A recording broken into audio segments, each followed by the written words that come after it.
Halo, saya Rizka Firganti Winata dengan NIM 0513886663 dari UPJ Jakarta. Hari ini saya akan menjawab beberapa pertanyaan tentang dasar-dasar penyuluhan pertanian. Soal pertama, mengapa tujuan komunikasi yang jelas merupakan hal yang penting?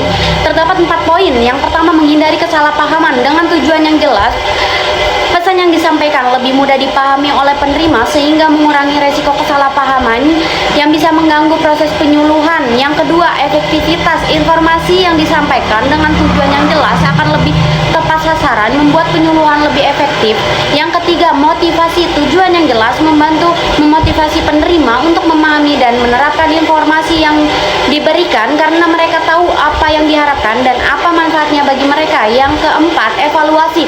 Tujuan yang jelas memudahkan penyuluhan dalam mengevaluasi keberhasilan program penyuluhan dengan membandingkan hasil yang dicapai dengan tujuan yang telah ditetapkan. Soal kedua, kategori adaptator mana yang membutuhkan perhatian dari penyuluhan? Jelaskan alasannya.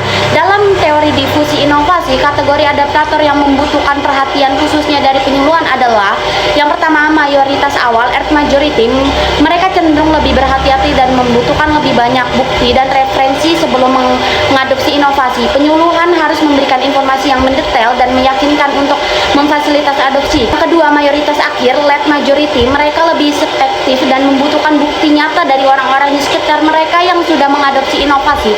Penyuluhan perlu memberikan contoh sukses dan manfaat nyata dari inovasi untuk mendorong kelompok ini. Kedua kelompok ini penting karena mereka membentuk sebagian besar populasi dan keberhasilan dari penyuluhan sering kali bergantung pada penerima dan adopsi dari kelompok mayoritas ini. Soal ketiga, dari beberapa pendekatan penyuluhan, mana yang paling baik? Jelaskan alasannya. Pendekatan penyuluhan yang paling baik adalah pendekatan partisipatif. Alasan utamanya adalah keterlibatan aktif. Pendekatan ini melibatkan partisipasi aktif dari penerima penyuluhan yang meningkatkan rasa kepemilikan dan tanggung jawab terhadap perubahan yang diusulkan.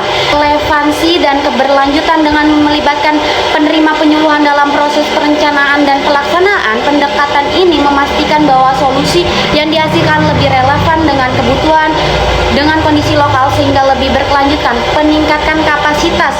Pendekatan partisipasi membantu meningkatkan kapasitas dan keterampilan penerima penyuluhan dengan mereka terlibat langsung dalam proses belajar dan pengambilan keputusan.